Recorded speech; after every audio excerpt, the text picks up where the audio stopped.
Paris would not be Paris without its emblematic monuments, its large avenues, and its sublime quays on the Seine. What we're not necessarily aware of is that Paris owes these to Emperor Napoleon I, who reigned from 1799 to 1815. He wanted to make Paris an international capital, modern, with monumental buildings.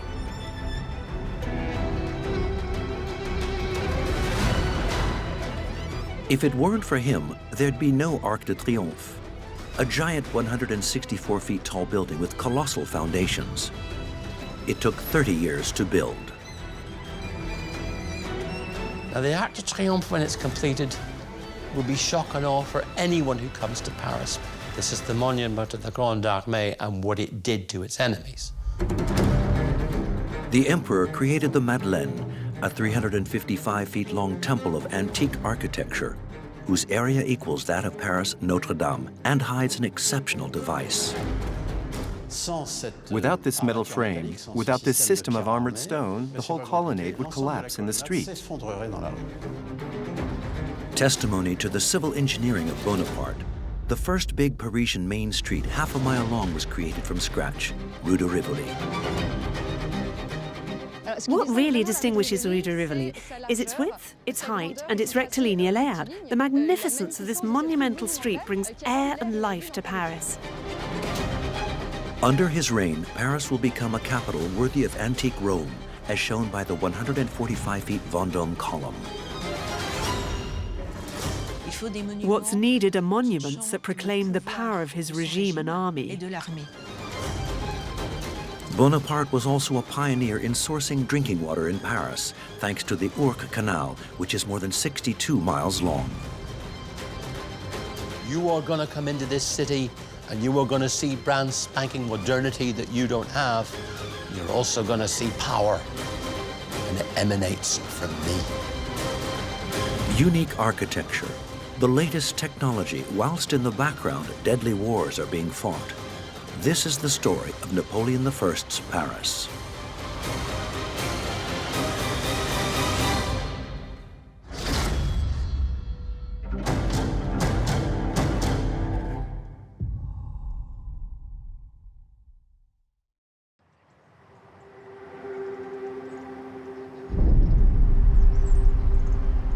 (1816) St. Helena Island.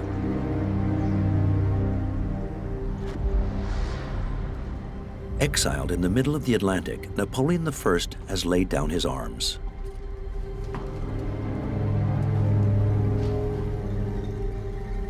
However, he's not just thinking about his stinging defeat. He's thinking of Paris.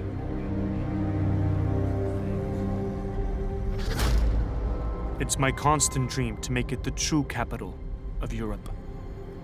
Something fabulous, colossal, never seen before. Napoleon didn't have time to realize his imperial capital, but he laid the groundwork.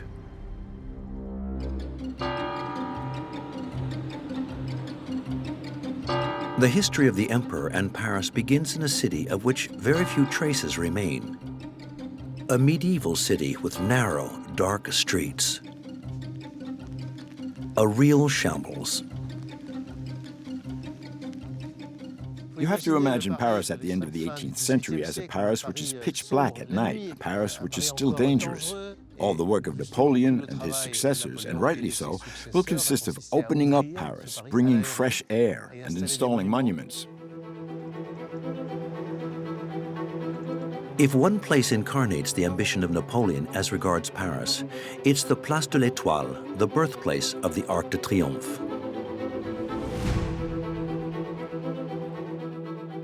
The Arc de Triomphe has absolutely extraordinary dimensions.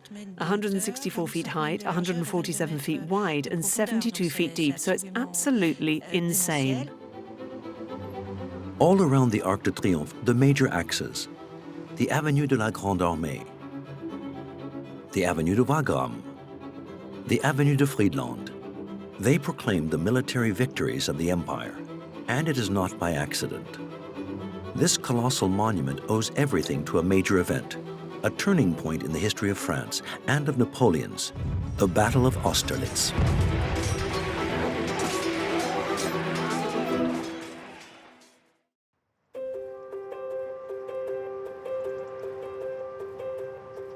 In 1805, France is a country at odds with Europe.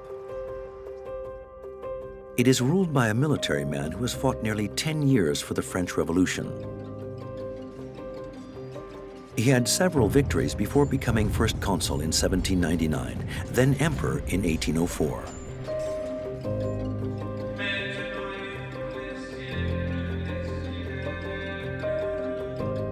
At the time, France reigns over a significant territory which extends from Belgium to the north of Italy. To strengthen his power in Europe, Napoleon prepares to invade Great Britain. At the camp at Boulogne-sur-Mer, he assembles his great army, 190,000 men. It's all set up, ready to go. They've been training for 3 years now, so they're very, very good, these guys. And he reckons that once you get to the south of England, it's an easy job to get to London. No one will stop me. There's no army. Aware of the danger, the British form an alliance with Russia and Austria to defeat the Great Army.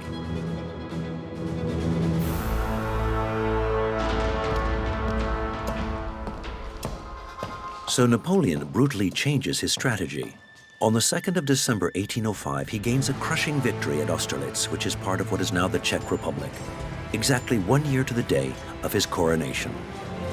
Austerlitz was a vindication of the years, literally years, of hard training when he took raw conscripts, boys straight from the farms, and turned them into the greatest military machine Europe had ever seen, a weapon of mass destruction. They were going to come back to Paris, to his capital, as heroes, and they were going to show both Paris and the whole of France what this new regime was made of.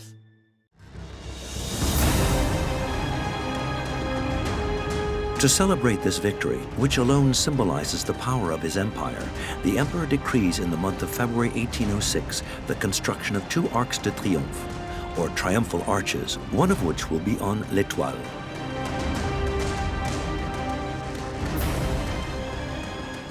These triumphal arches initiated by Rome have remained through the ages the architecture of a victorious army. The first arch, called the Carousel, is relatively modest with a height of 62 feet, a width of 75 feet, a depth of 23 feet, and equipped with 3 arcades. It will be built in front of the imperial residence of the Tuileries Palace, within the confines of the Louvre. It's a great success on the part of Napoleon and his architects, who were Percier and Fontaine. They succeeded in creating on a site opposite the Tuileries, which no longer exists and which was Napoleon's palace, an Arc de Triomphe based on the human scale, perfectly successful in its architecture, perfectly balanced. But for the second one, Napoleon pictures a magisterial arch, worthy of the tremendous victory at Austerlitz. It's the most imposing monument that he will leave for posterity.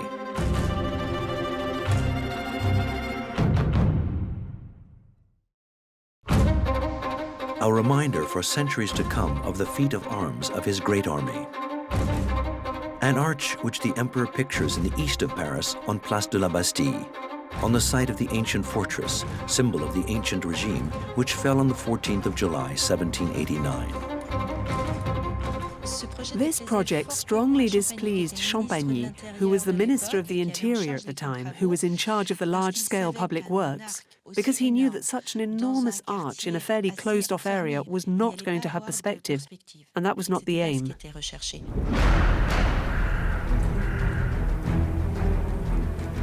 Before deciding where to place the monumental arch, a commission is gathered. On the suggestion of the future architect of the monument, Jean-François Chalgrin, the commission will recommend to Napoleon to build the arch not in the east of the capital, but to the west entrance of the city, still hardly built up, at the top of a hill, Place de l'Étoile. Napoleon comes to realize that not only is he going to get Paris to see the instrument of valorization of his conquests, but he's also going to showcase it outside Paris, so basically to the rest of the world. By building it there, Napoleon is completing that, what you might call, line that was traced by a hand of genius under Louis XIV, that runs from the Louvre to Tuileries, through the gardens, up the Champs-Élysées to the top of the hill. There is now something at the top of the hill that completes that panorama. Napoleon will be able to admire this arch from his residence at the Tuileries Palace. In order for it to be seen, it must, therefore, have colossal dimensions. Whereas the biggest Arc de Triomphe of ancient Rome is 82 feet high, the Arc de Triomphe de l'Étoile will be twice as big and will reach a height of 164 feet. At that time, to construct a building out of scale is perfectly consistent and appropriate with the political discourse that Napoleon wants to keep, which is to assert his power on the whole world. Now, the Arc de Triomphe, when it's completed, will be shock and awe for anyone who comes to Paris, particularly a foreigner. This is what I did. Don't you dare try anything again.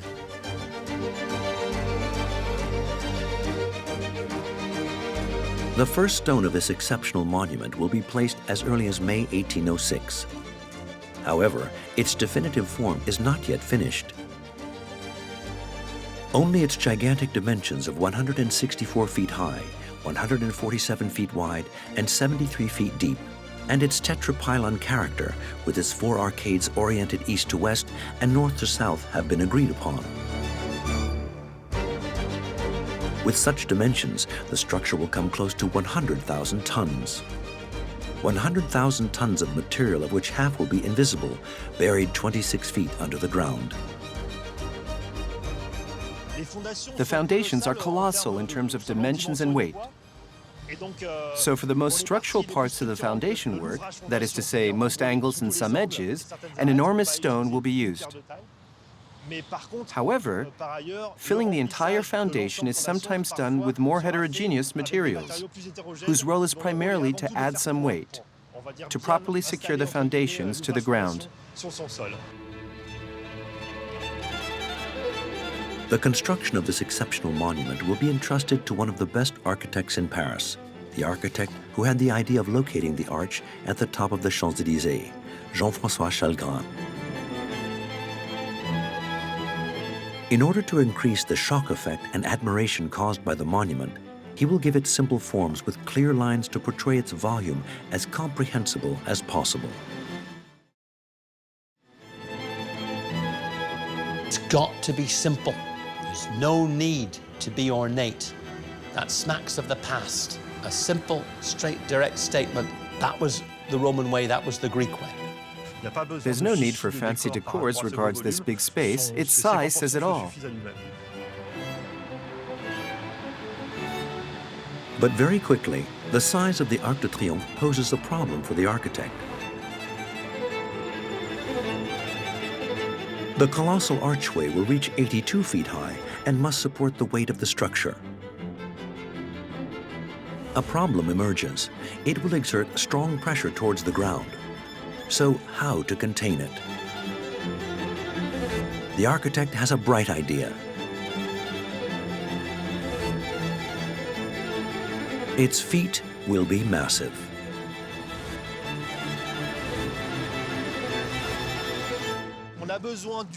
We need the maximum weight possible in the structure, where this oblique appears, to pull down the force, right down to the foundations. We need a massive structure which is completely overloaded with building material. In the upper part of the structure, Chalgrin will create space with the use of rooms. Chalgrin knows that this monument will be built to last, so the choice of materials is crucial.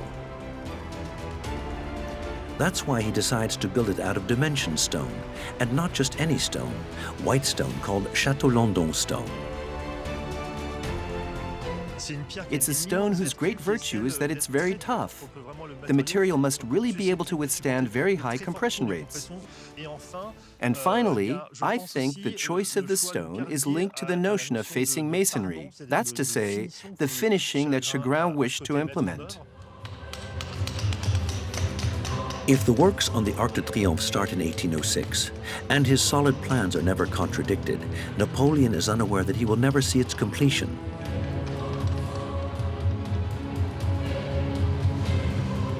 Due to political reasons, this work, which will go through thousands of workers, will last 30 years. Intoxicated by the Austerlitz victory, the emperor orders another monument in parallel to the construction of the Arc.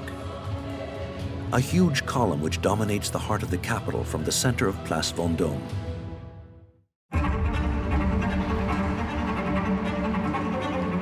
Inspired by the Emperor Trajan column in Rome, the Vendôme column is over 140 feet with a diameter of 10 feet.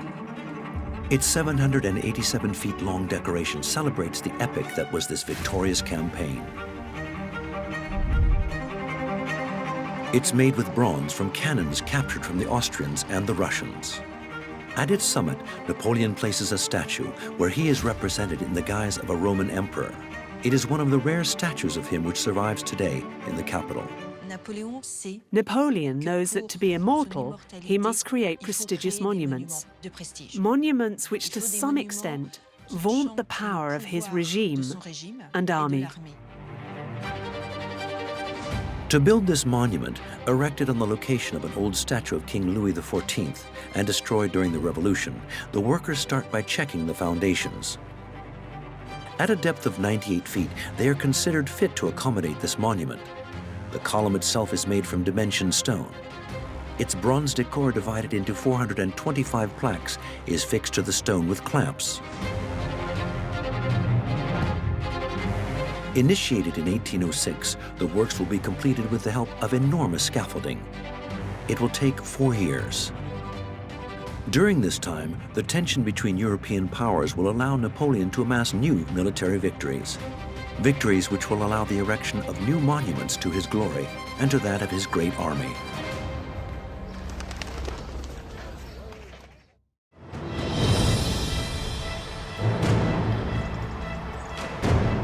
During the year of 1806, Prussia declares war on Napoleon. A flash campaign follows, during which the emperor crushes the Prussian army, the most reputed in Europe, in Jena on the 14th of October. Less than a year after Austerlitz, who would have believed such a victory?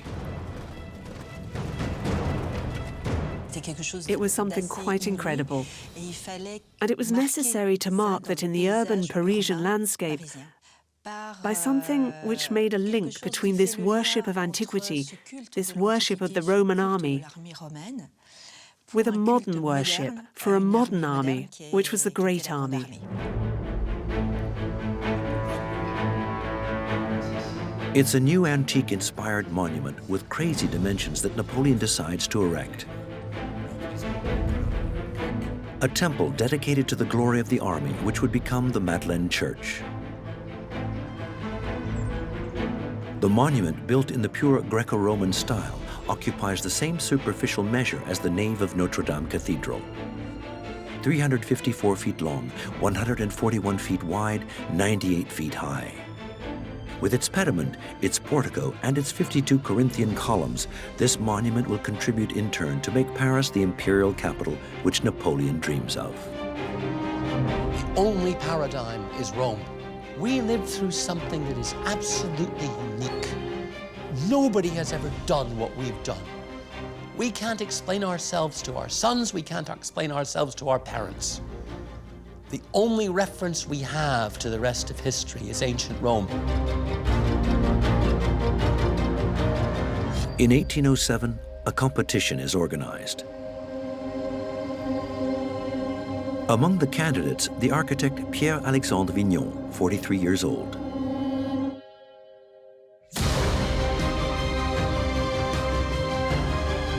The Temple of Glory could be the chance of a lifetime. He will work non-stop to deliver a pure project, monumental, a perfect imitation of a Greco-Roman temple. Although Pierre-Alexandre Vignon only wins second place in the competition, it is, however, his project that the emperor will set his sights on. It had to be something that did not detract from the purpose, and that was to class these people with classical heroes. That was to bracket them with the bravest soldiers of Greece and Rome in the same way, but not to overshadow it and overawe it with anything inconsequential. The antique temple, designed by Vignon, will consist of an imposing stylobate of 27 steps. At the center, a cella represents the heart of the building. Surrounded by a portico of 52 columns, it will be fitted with 3 cupolas. These cupolas will be equipped with oculi, which will allow the light to penetrate the building deprived of windows. A device directly inspired by one of the oldest Roman monuments still intact, the Pantheon.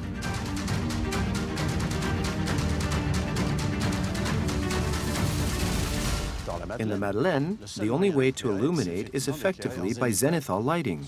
The technique of the time permits this, as there's iron, there's glass, all these new products which effectively permit illumination by zenithal very easily.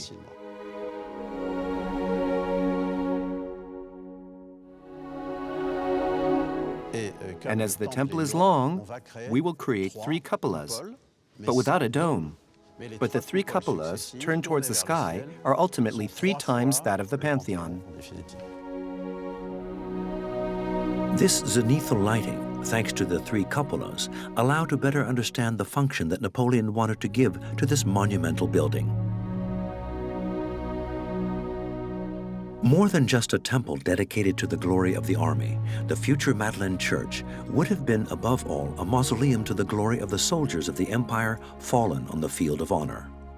The French army, the French soldiers, my men, have given their lives. These men have died and given their blood to protect it. It's not so much about my glory. It's about our sacrifice. Something permanent has to be done for these guys.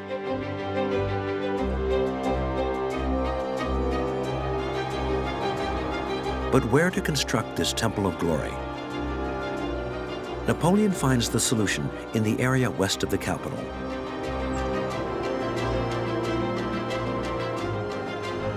It's here that since the middle of the 18th century, a new monumental church is supposed to be built. A number of works had already been started, but the French Revolution put an end to it. This abandoned building site offers an ideal location for the temple in alignment with the Place de la Concorde, in front of which Napoleon orders the construction of a new facade to the building which will mirror the other side of the square, the Palais Bourbon. This palace, in fact, presented an anomaly. It was angled in relation to the quays, so it didn't present its facade opposite the Madeleine Church. And for an era passionate about classicism, architecture perfectly positioned, the symmetry didn't work. Thanks to these 2 antique temples whose colonnades mirror each other, the Place de la Concorde stands out as the pivot, the patella of Napoleon I's imperial Paris. So here we are between 2 Greco-Roman inspired monuments that Napoleon wanted. He placed one at the end of the Concorde Bridge, built under the Ancien Régime, with Rue Royale in its axis.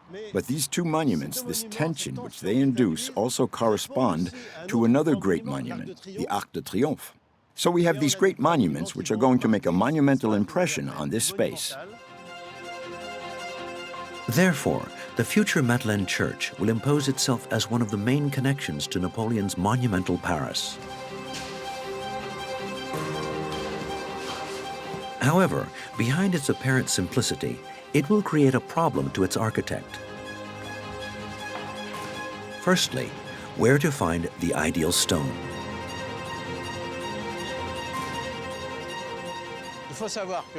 It's imperative to know that an antique temple is made of elements of great importance. That is, marble stone.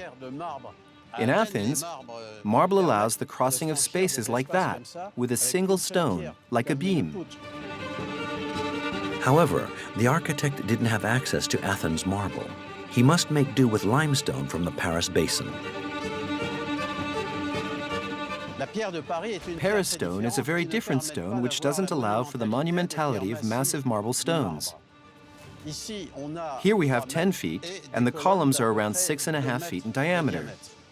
So to get over 10 feet, it's impossible to do it with one single stone from the Paris basin.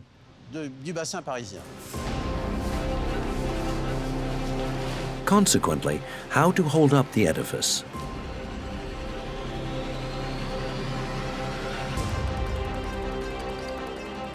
The challenge is to assure the maintenance of the elements constituting the portico of the temple, an area which connects the central cella to the colonnade of the monument, separated by 10 feet of empty space. Vignon finds the solution in the attic of the edifice, a vaulted and empty space just above the portico. It's this space that the architect will equip with a metal frame of surprising modernity. This process is already known, but Vignon will perfect and develop it here on a colossal scale on this magnificent building. So under my feet, if we had a scanner, we would see the presence of iron.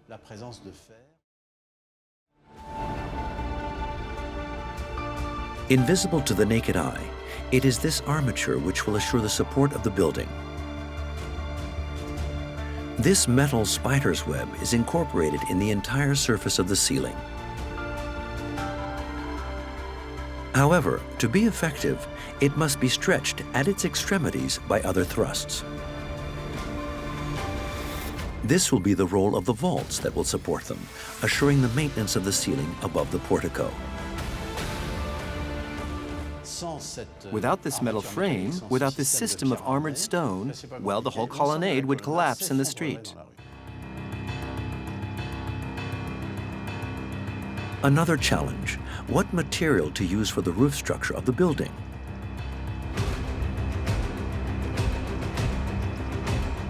In the previous century, it's wood that would naturally have been chosen. However, at the beginning of the 19th century, passionate about modernity, Vignon will choose iron, a material more resistant to fires and parasites. Thanks to the progress of the iron and steel industry, these elements developed in a foundry were then assembled on site. The system is perfectly balanced. It's a draft blueprint placed on the structure in stone that itself has its thrusts, also managed by the hidden iron.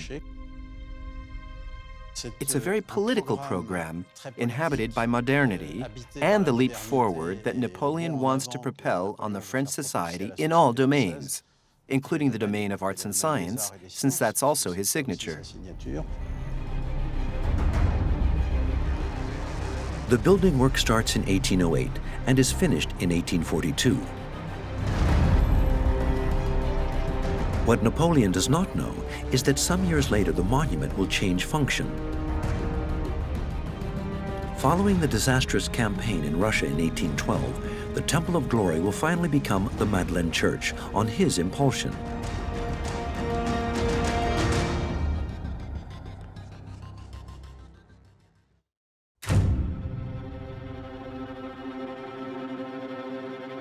For Napoleon to make Paris the capital of Europe, he cannot just build imposing monuments.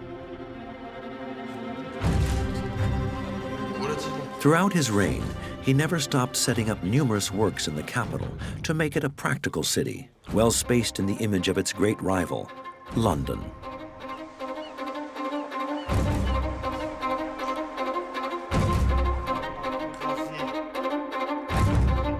He built a number of infrastructures: markets, cemeteries like Père Lachaise, and even slaughterhouses.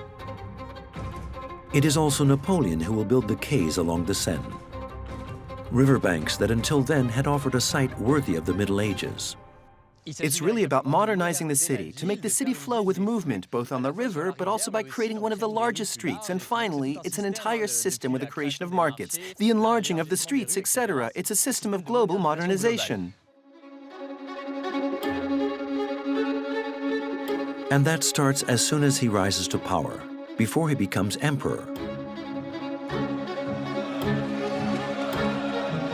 In 1799, when he becomes, by coup d'etat, the first consul of the French Republic. Amongst the works of the consulate, one of them will drastically change the physiognomy of the capital forever, Rue de Rivoli. It stretches half a mile from the Louvre until the Place de la Concorde.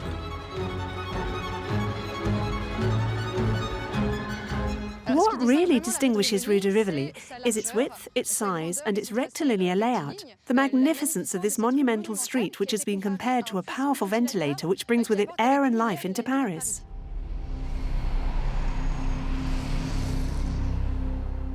It's a very revolutionary street for the time, with its arcades to protect the pedestrian, its shops inspired a bit by the Italians. Remember that Bonaparte did a campaign in Italy before becoming Napoleon.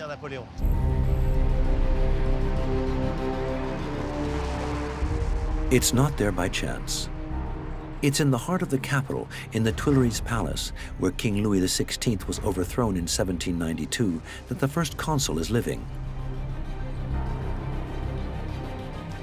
No longer here today, it was adjoined to the Louvre in an area which showed a totally different face.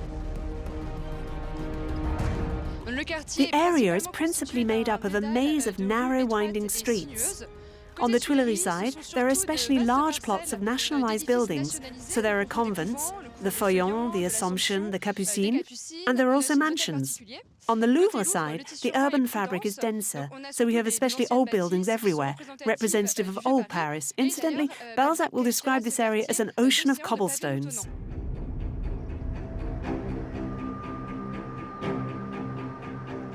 This area especially witnessed a bloody event which marked Bonaparte, then a general of the revolution.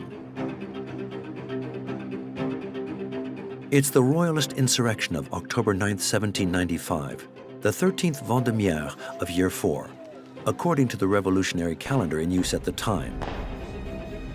A day which will drastically change the destiny of the young General Bonaparte on Rue Saint-Honoré at the foot of the Church of Saint-Roch. Very well armed, very well organized bourgeois militias from the western suburbs of Paris organized a rising specifically to overthrow the government. That is the moment when he is summoned from obscurity to put them down.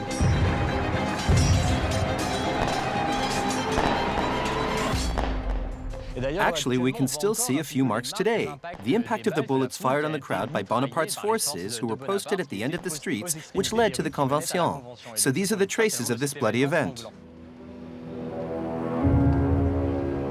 The event of Vendémiaire made Bonaparte a hero of the revolution. However, he remained the sworn enemy of the royalists. The quartier around Rivoli, it's part of those right-wing bourgeois suburbs that he crushed in Vendémiaire. He's going in there to destroy what he saw as a nest of dangerous right-wing royalism, which of course is right across the street from his office in the Tuileries, right across from where he sleeps. By destroying the area around the Tuileries to create Rue de Rivoli, Bonaparte, now first consul, will kill two birds with one stone. To impose his power to the area west of the city, populated by royalists, but also to materialize with stone the ambition of his new regime.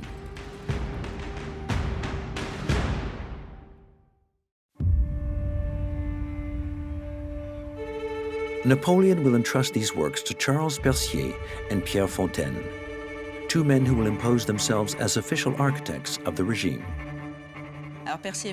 So Percier and Fontaine are an absolutely fabulous architectural duo. They will work together all their lives. They'd gone to Italy together to finish their studies. Napoleon will get to know them, and it will be a kind of intellectual and artistic thunderbolt. It will fall to Percier and Fontaine to outline the future Rue de Rivoli.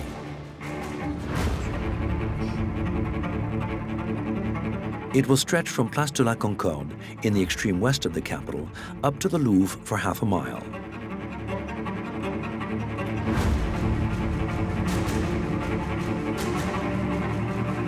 In order to serve this new axis, several main streets will be opened, such as Rue de Castiglione and Rue des Pyramides, two Napoleonic victories in Italy and Egypt.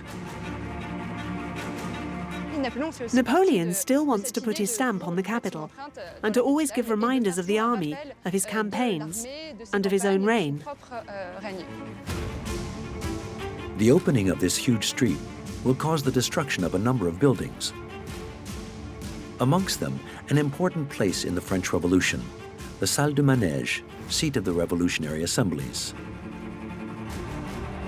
It's within these walls on the 15th of January 1793 that King Louis XVI was condemned to death by the deputies of the nation.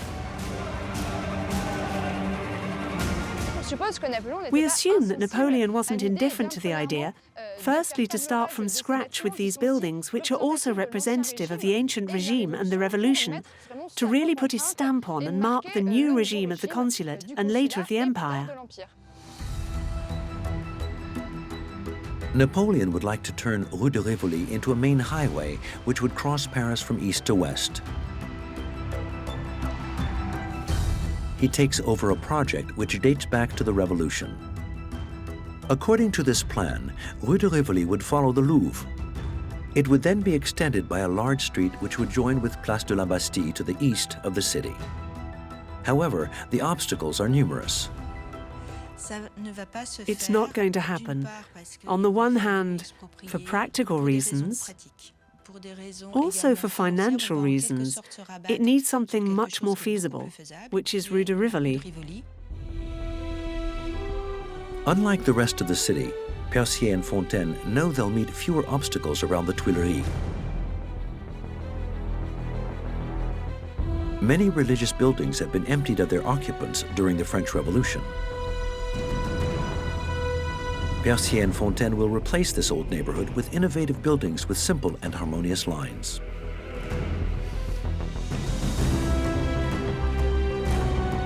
Facing the 65 feet wide street are buildings up to 98 feet tall, which must meet the same standard. 3 floors, topped with a roof of which the size could vary, but the slope had to be 45 degrees. The interesting point about Rue de Rivoli is that it also forms an encasing for the Tuileries Palace. And the Tuileries Palace is a building, a castle which is very decorated, very ornate, and that's why he wants something very sober opposite, so that his residence stands out. But if Rue de Rivoli will become an emblem, it's also thanks to its numerous arcades opening onto the pavement. There are porticos intended to offer a covered passage to the strollers and which embody the personal stamp of Napoleon Bonaparte on this major thoroughfare. You can see there his Italian background because Corsicans from the cities, from the towns like Bassi and Ajaccio, they were Italians by culture. His father was educated in Pisa and at Rome, and that comes over to him. And it's his own style. It's that blend of French classicism and traditional Italian urbanism that is Napoleon. The result is a unique street in the history of Paris so far. Harmonious and orderly, it will be the facade of the new regime, efficient, modern, like the great antique models which fascinate Napoleon Bonaparte and all his generation. That is the style of the educated, enlightened 18th century. They were about something new, and that newness was neoclassicism. If you look back to ancient Rome and to Greece. You do not look back to anything between yourselves and that. Napoleon has not yet become emperor when the works on this monumental street start in 1804. Once the street is opened, Bonaparte orders the building of sewers, the symbol of hygiene and modernity. At the same time, the first gantries are raised by the government before private investors take over to finish the buildings. More than just a simple street, it's a wealthy and commercial neighborhood that Napoleon Bonaparte wants to raise, a project completed during the 1820s. Vast and airy, Haussmannian before its time, Rue de Rivoli is also a testimony to the will of Napoleon to improve the quality of life for Parisians. Parisians that the first consul loves as much as he fears.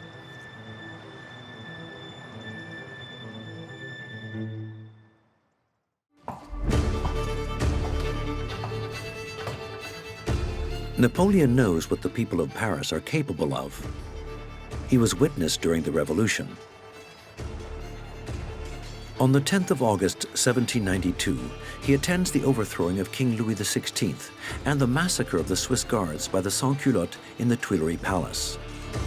He's present on that day and he sees the mob in action, and he's disgusted by it. He's a nobleman, and he looks naturally down on, in French they call it la canaille, the mob, and that moment marks him psychologically, this riot, terrible lawlessness. Napoleon knows that a population that is hungry, a population that is scared, can be extremely dangerous. That he is fully aware of, and also that a revolution in France begins in Paris. In order to be assured of the support of the Parisians, the first consul begins to improve the quality of their lives. Because following the revolution, Paris is a dirty city, foul-smelling, where hygiene is not yet a notion.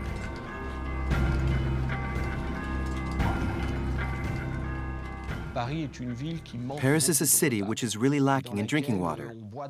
So people drink water from the Seine, which vaccinates you quite naturally if you survive it, but which is, let's say, extremely polluted. At the same time, London is supplied with water which was of a much higher quality than Paris. So there was a political stake vis-à-vis the big capitals of the world, and Paris couldn't fall short.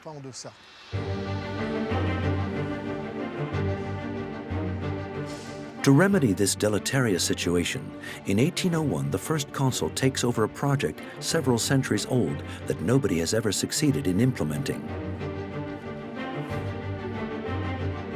This primordial infrastructure, which the capital desperately needs, is the Canal de l'Ourcq, a network of 67 miles destined to provide Paris with drinking water. Napoleon was deeply influenced by Roman history.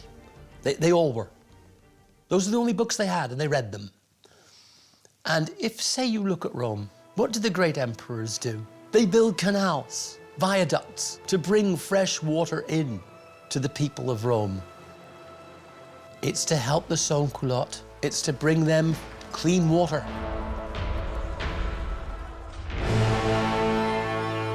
This canal, wanted by Bonaparte, will divert the water from the river Ourcq, situated almost 62 miles northeast of Paris, before retrieving the water from several other streams, like that of the Beuvron and the Thérouanne.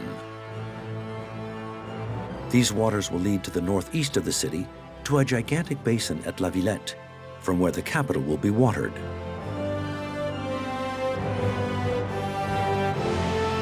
The first consul will entrust the execution of this infrastructure, which is as important as it is political, to a man in which he has much confidence, the engineer Pierre-Simon Girard. Napoleon chose Pierre-Simon Girard because he knows him, because he fought the campaign in Egypt, and he has confidence, generally absolute confidence, in people who've been around him. And he will name him head of this big project, and whom will also benefit from all the technical contribution from the Department of Civil Engineering. It's really going to be the big project of this company of engineers.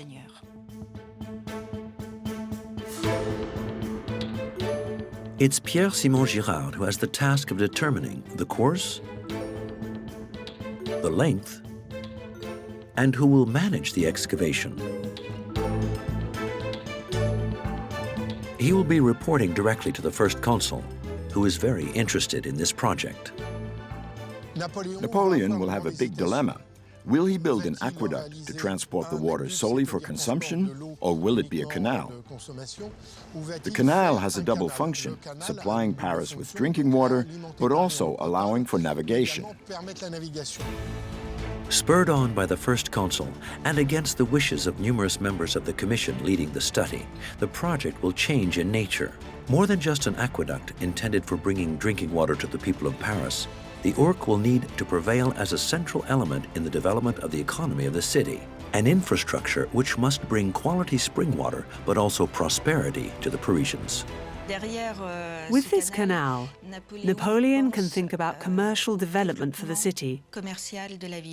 He fully understood that Paris and France were behind, yet again, on the big enemy, which was London. What you need to be aware of is that the English Industrial Revolution, as it starts in the last decades of the 18th century, is not a revolution in which the principal means of transport is the railways, but is in fact the canal. So they thought, what about using Canal de l'Ourcq to also bring provisions to Paris? So they're trying to kill two birds with one stone. In the month of May 1802, Napoleon Bonaparte signs the decree which will formalize the excavation of the Canal de l'Ourcq.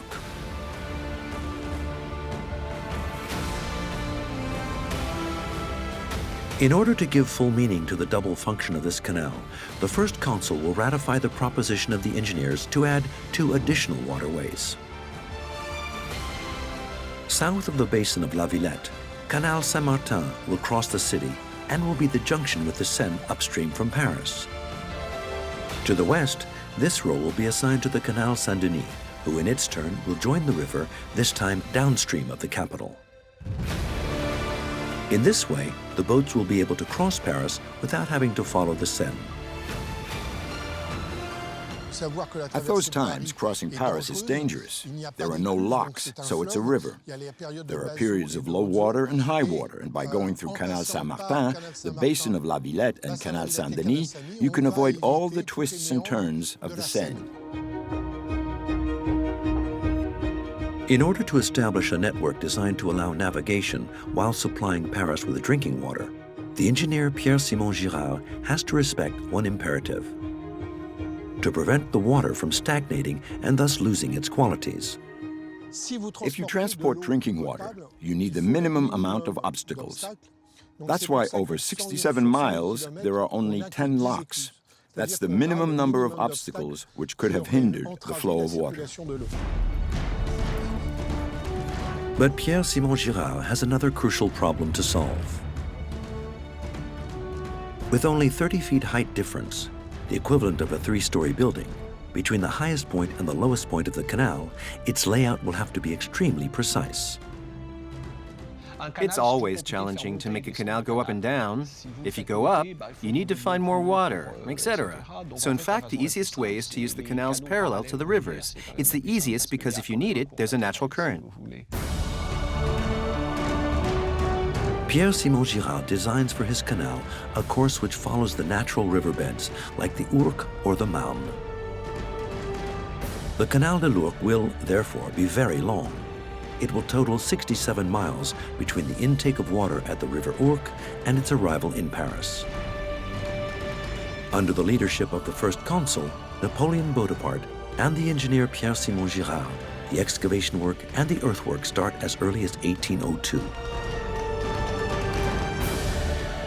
The laborers begin their work not from upstream to downstream, but from downstream to upstream in order to evacuate the water from the rivers stopped by the digging of the canal. The Beuvron and the Terouanne are going to flow into the Canal de l'Ourcq. So this water, when it arrives, must be evacuated. So it will be evacuated by the Canal Saint-Denis. A canal is a big trench, slightly complicated because straight away you have locks which must be made with masonry. It's also complicated because you need to put clay in the bottom not to lose water, and at the time there wasn't concrete or material like that. So to make it watertight, rural techniques were still being used. Started in 1802, when Bonaparte is first consul, the Canal de l'Ourcq project will continue until 1822.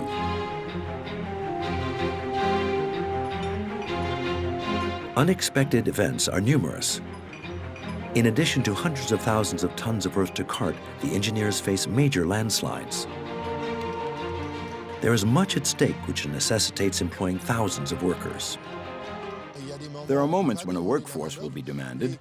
As there had been great Napoleonic victories, there's a prisoner workforce, notably Prussians. So he will give 500 or 600 Prussian prisoners to complete the works.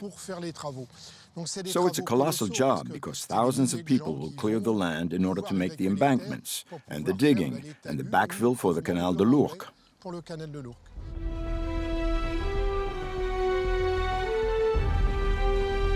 In the background of this huge project, Pierre-Simon Girard and his team of engineers and workers are carrying out work of great precision.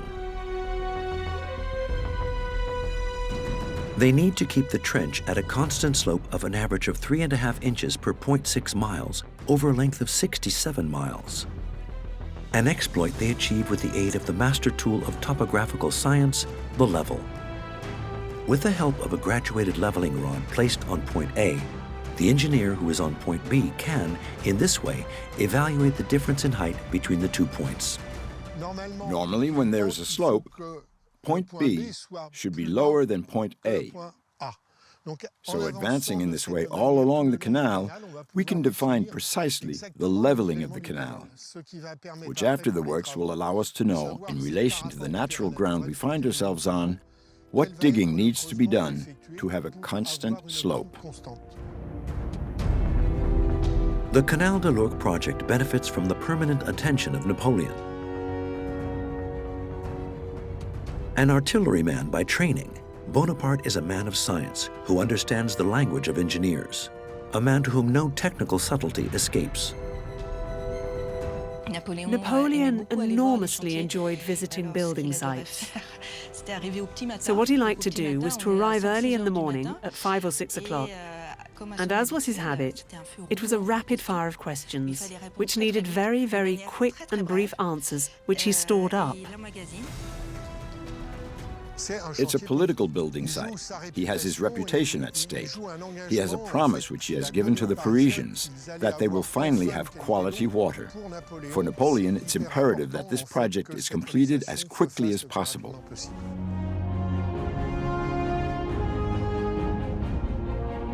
The first water of the Canal de l'Ourcq arrives in the basin of La Villette in 1808. However, the network is still not finished. The Canal Saint-Martin, which must link the Canal de l'Ourcq with the Seine, is barely started, but its path is laid out. It will pass under the Place de la Bastille, where it will feed a giant fountain in the shape of an elephant, which will never be erected.